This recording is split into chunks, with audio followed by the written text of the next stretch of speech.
Nakiusap po ako eh. Na? Nakiusap po ako sa kanya. Pero ang sinasabi ko dun, pwede. Kung pwede lang. Malay nyo, yung bata pumayag. Yung hindi siya papayag. Nakita mo, galit na siya kagabi. Tsaka tinatakot mo siya. Hindi. Wala lang po mangyayaring masama, di ba? Tungkol po sa atin. Hindi. Ano ba? Makikinig ka ba sa akin o ano? Makikinig po. Ano, ayoko magpapunta sa rehab. Bakit? Ayoko po. Sisira po yung buhay ko dun. Hindi ko po mabigyan ng pagmamahal yung sarili ko. Nanatili sa loob ng bahay. Magpahinga. Kumuha ng tamang kondisyon. Mapag-isip po ng tama. Dahil ano eh, kung mahina po yung sarili ko, kailangan matulungan ko po mailagay sa mabuti.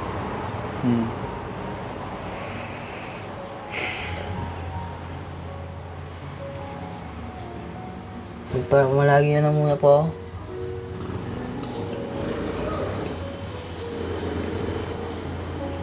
Kung sa akin, kung may para po sa akin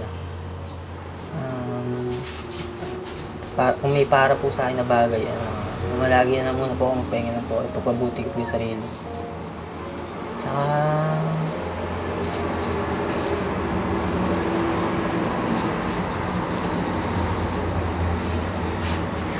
Tsaka, ilagay ko muna po sa mabuti yung sarili ko. Ilagay ko lang po sa maayos. Dahil para mapag-isip ako ng magandang bagay, tsaka po mas tama. Kakulangan ko po sarili yun eh, hindi po magandang pag-iisip, tsaka tama, tsaka hindi tamang kalagayan. Kaya po ano siya. Kaya mabuti pa po yung kalagayan niyo, ayos po po. Ayos po po. Okay naman. Okay naman po. Eh, sana yung sarili ko po, ilagay lang po sa maayos na kondisyon na. In ace eh, mapag-isip po ako ng mabuting pag-iisip.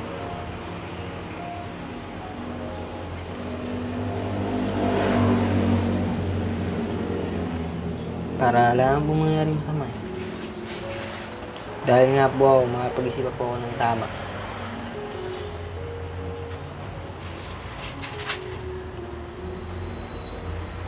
Makakabuti po sa akin, may naligo po sa maayos yung buhay ko.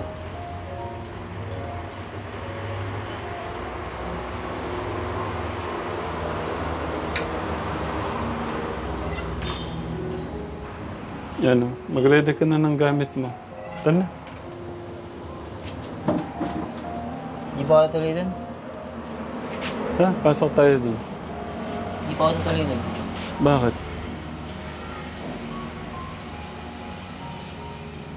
I don't like. Tara na. Tapan mo yung ulam.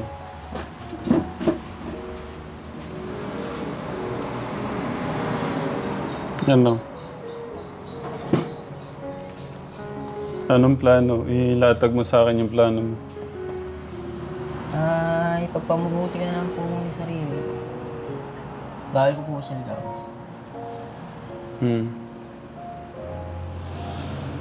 Pero okay na sa'yo yung rehab?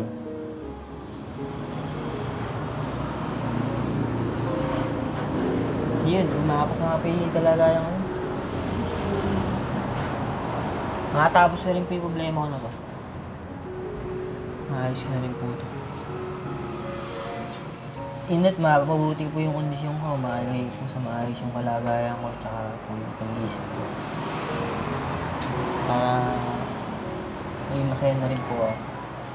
Tsaka makaan na po ako sa mga tao.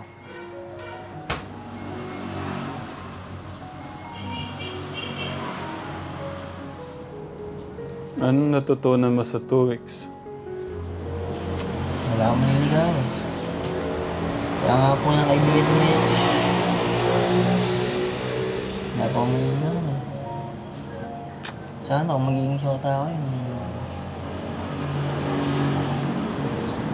Mapapabuti ko po yung lahat ng nasa paligid ko po.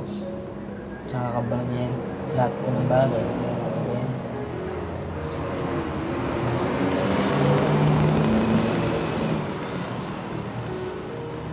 Eh, sarili mo nga, hindi mo pa maayos eh. Kung maayos ko nga lang po, sana yun. Hindi, sana maganda na ako sa tao. Hindi po yung ano pong bagay pang pwede kong sabihin o kaya isipin.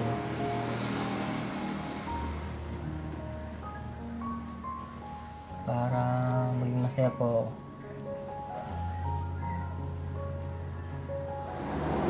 Kita mo yung buhay ng kapitbahay mo. Titinda siya. Nakapaninda siya dyan. Tapos siya lang mag-isa. Anong masasabi mo sa buhay niya ngayon? Malungkot. Wala na siya asawa niya. Bakit siya iniwan ng asawa? Dahil sa mahirap ng buhay. Gusto mo ganun din mangyari sa'yo? Hindi ah. Oh. Pagka maging maginhahay buhay ko pagka iniwanan niya ako. Ha? Maging maginhahay buhay ko. Pag? Iniwanan niya ako. Bakit? Siyempre, sarili ko na lang yung iniintindi ko. Tsaka inaalala ko na maayos yung buhay ko eh. Wala na akong ibang ginagawa. Paano magiginawa yung buhay mo eh? Wala pa nga. Ayaw mo pang magsimula. Hindi, gusto ko lang mag-asyota. Tatiram eh. Dati mo ginagawa ko. Yan, wala akong ginagawa. Okay, gusto mo mag-shota, inspirasyon. O after nun, siyempre, nagsasama kayo, nabuntis mo, o anong mangyayari?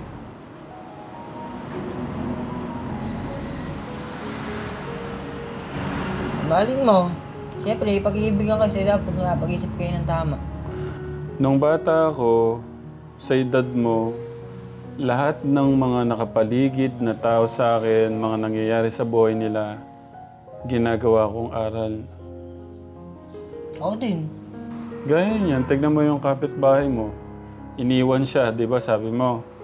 Pagkakaalam mo, ang alam mo, kaya siya iniwan ng mga asawa niya, yung asawa at anak niya dahil sa hirap ng buhay. Oh. May iwasan yun eh. May iwasan kung sabihin na natin naganda muna sila. Nag-ready muna sila bago mag-asawa, mag-anak. At yun yung ayaw na ayaw kong mangyari sa'yo. Gusto ko, handa ka pagpunta doon. Kaya sana ilagay mo dito, oh. Tsaka dyan, oh. Yo, Tatay Ram eh. Ang dami tinutulungan eh. Hanggang ngayon, hindi pa ako masaya. Wala pa rin akong pag-ibig. Nakita niyo naman yung sitwasyon ko nung nakita niyo ako. Isang kabulituran na may kalungkutan akong dinaramdam na hindi naman dapat ginagawa o kaya nangyayari sa akin. Kaya nga gusto kong mabago yung buhay mo. Makinig ka na kay Tatay Ram. Makinig ka na sa akin.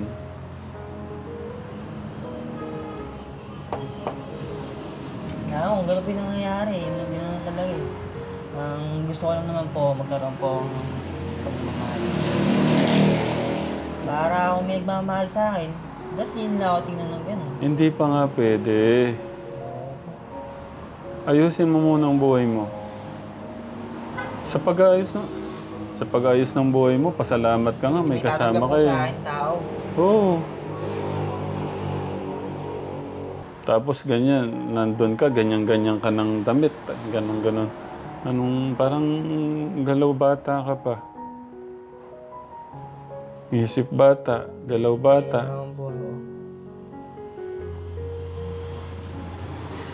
Kaya ayos lang po yung sarili ko. May nagmamahal din po sa akin.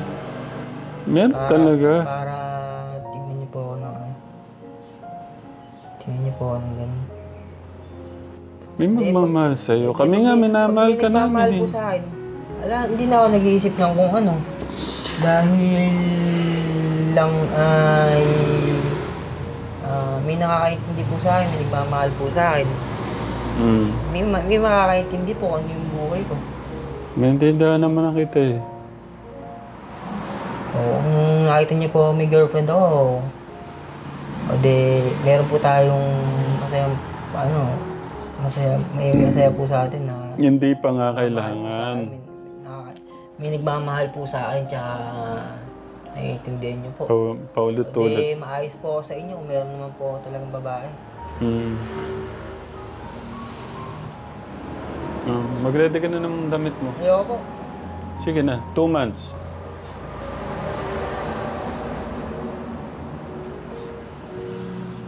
February, lalabas ka na. 3 months. 2 months. O 3 months, March na. I don't like rehab. O what do you want? I mean, the condition for already up with me. But I'm alive is good. But the girl is, I'm not doing like with me. Cause that everything so what like happened. That is really kind of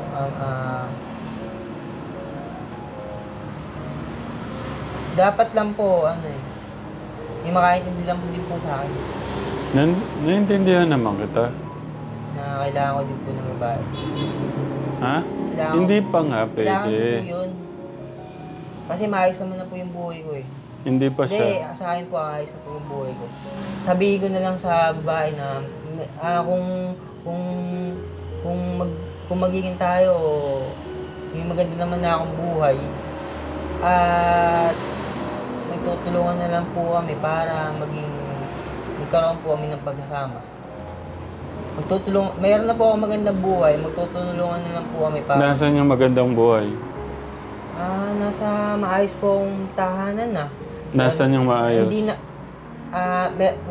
meron na po kaming kailangan na lang po may magmahal sa akin kasi hindi naman po yung kailangan ng maraming bagay na etc. kung kailangan sa sarili ko na kaya nga po lumalapit sa kanila eh.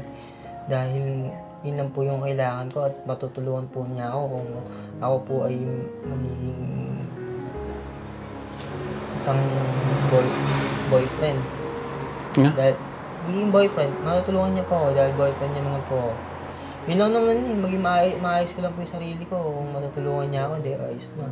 Okay na, may nakakatulong po sa akin. Hindi ka pa handa. Hindi po. Okay na po ako. Maayos naman na po yung buhay ko, maganda naman na yung buhay ko, maganda naman po sa akin para sa akin yung buhay ko. Kung may magmamahal po sa akin, may makakatulong po sa akin para maging maayos po ako. Hindi ka ayos. Hindi ka pa okay. Hindi, yun po ang plano ko po sa sarili ko, sa isip ko po, sa bagay ko po na kinalagyan po ng buhay ko. Nandun po sa may pagmamahal.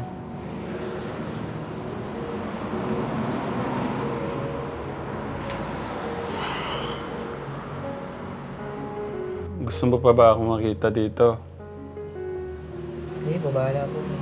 Hindi. Gusto mo pa ba akong makita dito? Parehab ka na. Hindi yung...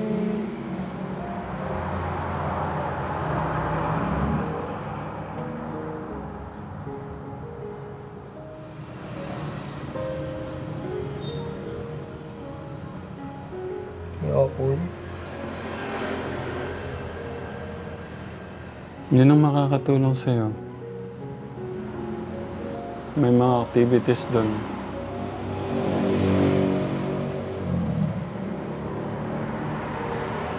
Marami niligawan po ako. Maganda po yung buhay ko. May makakatulong po sa akin para mabago po yung sarili ko, hindi po yung rehab. Kailangan po makakatulong sa akin bagay doon. Sinisin tao makakilala ko doon, ano po makapala ko doon. Kailangan mo nga munang ayusin ang sarili mo bago ka... May pag-away lang po ako doon. Kailangan mo munang ayusin ang sarili mo bago ka May pag-away pupunta po ako doon. doon. May pag-away po ako. Ba't mo sila awayin?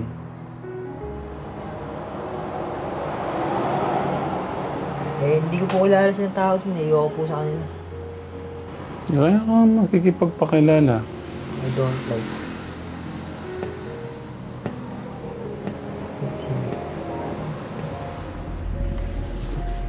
Tinatanong mo si Tatay Joe kung kamusta na siya, kung nakalabas na siya. Ilan linggo na buot nung hinatid natin doon? Tatlo. Lampas ng 3 linggo.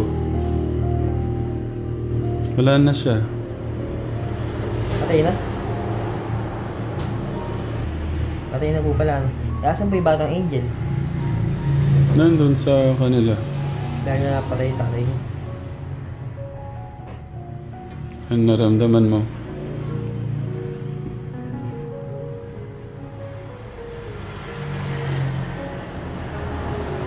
Ang bilis lang, eh, no? Hindi na po. Patay na po pala. No?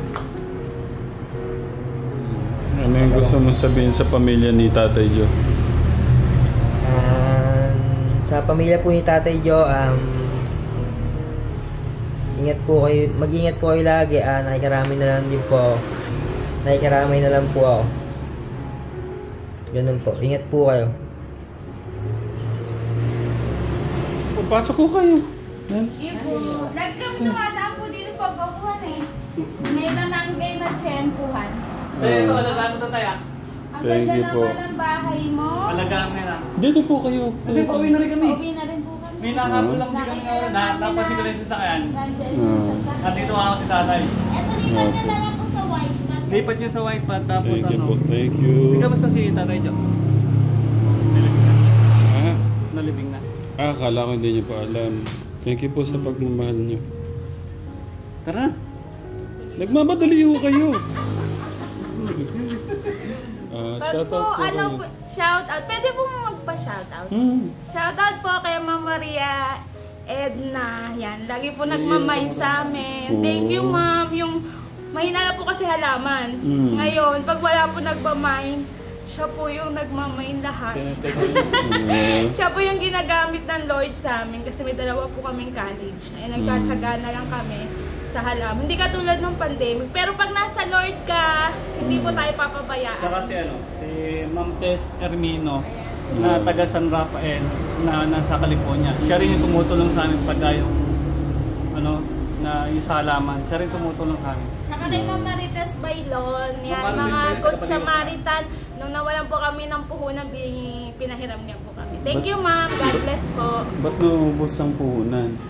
Dahil po sa dalawang college, HM po, magastos. Sa isang high school. Tsaka isang high school. 3 anak namin. 2 college, isang high school na grade 7. Pinupus lang namin matapos. Hindi na nga namin alam kung kaya pa namin. Yeah. Hindi namin alam kung kaya pa. Pero kung kakayanin namin, pipilitin ng mag-asawa na makatapos yung 2 naming anak. Kahit hindi man kami nakapag-aral, sila man lang makatapos. Yun lang naman ang goal namin mag-asawa na makatapos sila.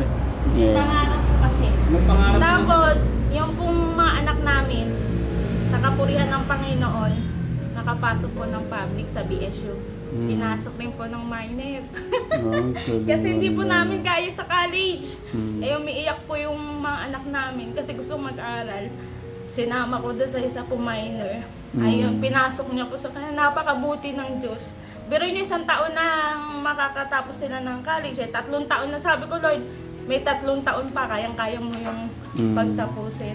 Sabi ko nga Tatay Ram, Yeah. yung sana ka ako, yung buo pa ba yung itlogan nyo? Yung opo. Nag-operate pa?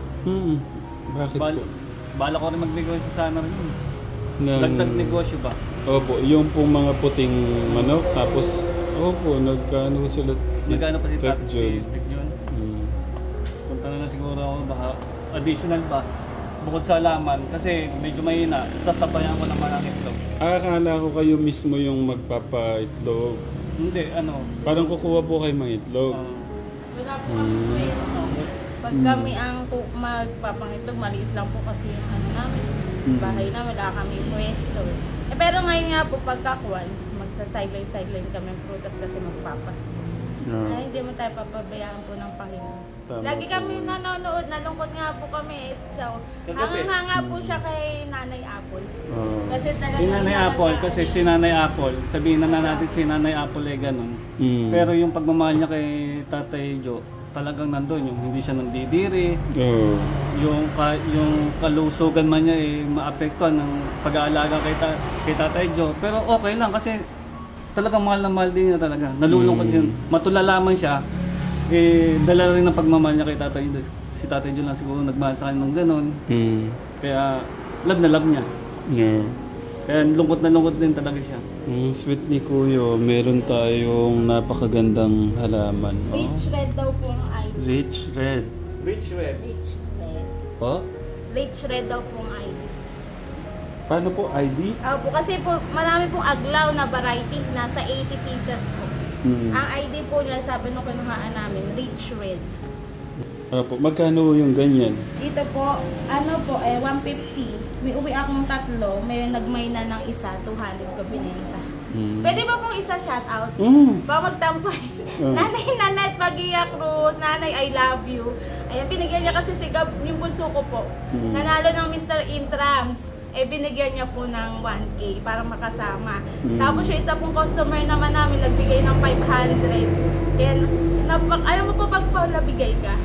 Ang blessing po, yung hindi ka nag-iintay ng kapalit. Nag-uumapaw ang pagpapala. Ayan. Tsaka lagi po kayong kasama sa prayer ko na lalo kayong i-bless ng Lord. Salamat. Pero nakakatuwa itong mag-asawa na ito, Katekram. Ang babae, ang sweet, Kuya Kirby. nagtutulungan. Ganda na ng bahay mo nga. Sarap nung Bigyan mo ng halaga yung Bigyan. pagmamahal ni Tatay Ram, ha? Bigyan mo ng halaga para Hindi ka naman maalis. wag mong pababayaan si Tatay Ram, wag mong kakalimutan, ha? Ha? Dapat pagka pa na meron kang trabaho. Bihira Pagka wala lang. si Tatay Ram, nako. Bihira lang yung taong ganyan. Kaya meron mo kami Grabe. Ay, ay, ay. Sige kami, pag naman yung mga bata nakatapos. Nako. Kami Tama. po ay, Kuya kung saan na lang kami pupunta. Kailangan love mo, dapat mahalin mo rin mga kapatid mo. Tama. Si Kuya Kit, si Bunso Koy. Tara na. Tara na. Salamat. Ay, salamat po mga katekram. Hindi wait lang po, kukuha ko merienda. Wait lang, wait. Hindi yun. May nagkitay pa kami. Hindi. May Sige. nag-iintay pa po sa amin sa Nasaan? Sarap. Saan ka pa eh? May Wait. nagkitay na tao sa amin. Wait lang po, wait lang. 5 minutes lang. Ay, kuya dito. Hindi, 5 minutes lang. Meron, ano pong gusto nyo? Orange juice, apple juice. Madami po kami dito. Online selling na. Tubig na naman yung Opo. Dito po kayo. Hindi po, marami po kami. Hindi, dito. Marami po. Dito po kayo, pati. Marami po eh. Opo. Papawisan yung... Pero gusto kong patikim mo sa inyo yung pinakamasarap na buko juice. Yun.